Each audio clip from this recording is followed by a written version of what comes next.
Have you ever noticed how some drones look like mini airplanes, while others are more like, well, futuristic helicopters?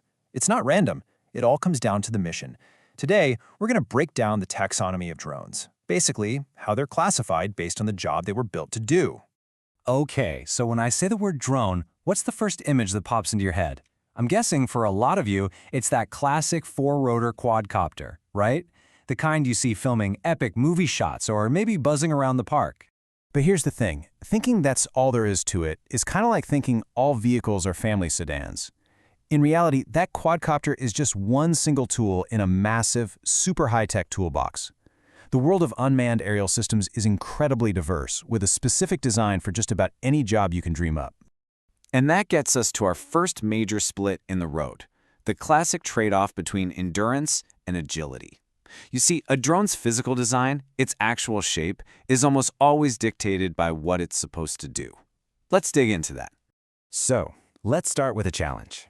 Imagine you need to monitor a massive area. We're talking miles of coastline or huge stretches of farmland. And you need to do it for hours, maybe even a whole day. What kind of machine do you need for a job like that?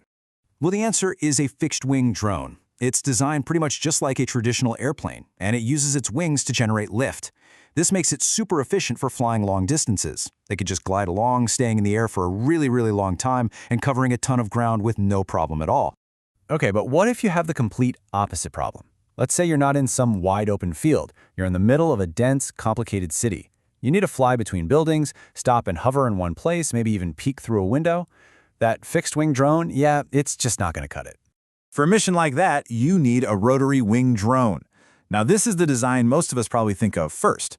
A lot like a helicopter, it uses spinning blades for lift, and that gives it amazing agility and, crucially, the ability to just hover in place. It's absolutely perfect for navigating those tricky, close-quarters cityscapes.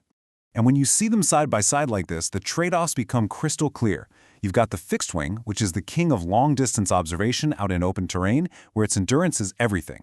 And then you have the rotary wing, which is built for dancing through complex environments, where its agility and hovering skills are what matter. It's a perfect example of form following function. So we've talked about drones that are basically just eyes in the sky. But what about drones designed for something a little more direct? Now we're shifting away from pure observation and getting into what you might call the tactical edge. And this brings us to the next operational challenge.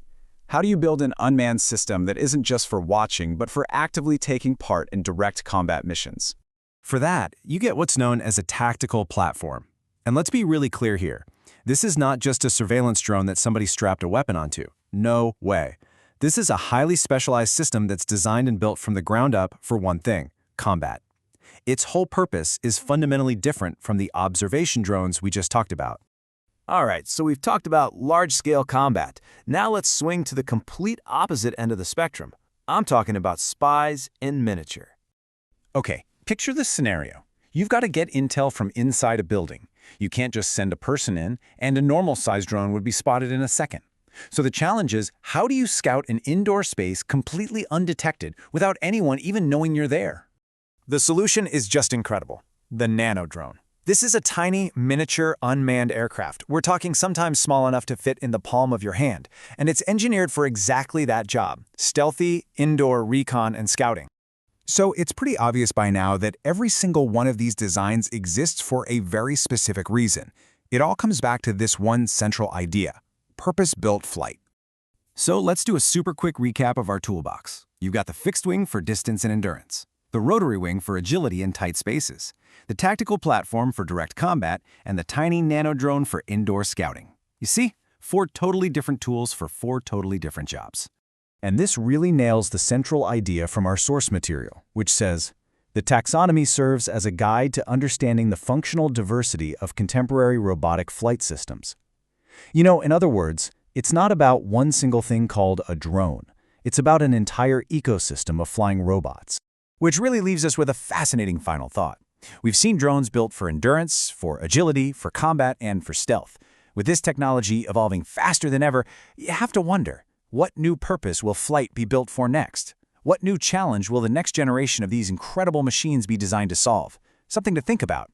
Thanks for joining me for this explainer.